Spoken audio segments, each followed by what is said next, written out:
Hi అందరికీ, మీరు అందరు లంచ్ చేశారా? ఈరోజు మా లంచ్లో వచ్చి కర్రీస్ టమాటా మైసూర్ పప్పు వండిన, రొయ్యల టమాటా వండిన. రొయ్యల టమాటా నాకు చాలా favourite curry. Full preparation curry link కింద ఇచ్చిన, చూడండి. చాలా టేస్ట్గా ఉంటుంది. నేను చెప్పినట్టుగా వండుకోండి.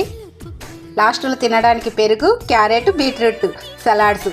మీరు అందరు కూడా లంచ్లో సలాడ్స్ యాడ్ చేసుకుంటున్నారా? చేసుకోకుండా చేసుకోండి, తప్పకుండా. ఆరోగ్యానికి మంచిది కదా. అందుకే మంచి మంచి కుకింగ్ వీడియోస్తోని, మంచి మంచి విషయాలతోని రెగ్యులర్గా మీ ముందు ఉంటా. నా ఛానల్ సబ్స్క్రైబ్ చేసుకోండి, లైక్ చేయండి, కామెంట్ చేయండి. కర్రీస్ చాలా బాగా టేస్ట్ ఉన్నాయండి. తక్కువ ఆయిల్, టేస్ట్ ఫుడ్ మన ఆరోగ్యానికి చాలా మంచిది. మా ఇంట్లో నేను అన్నం వడ్డియకుంటే మా ఇంట్లో అసలు ఫుడ్ సరిగ్గా తినరు. మీ ఇంట్లో కూడా ఇలానే చేస్తారా ఫ్రెండ్స్? మీ వాళ్ళు కామెంట్ చేయండి కామెంట్ బాక్స్లో.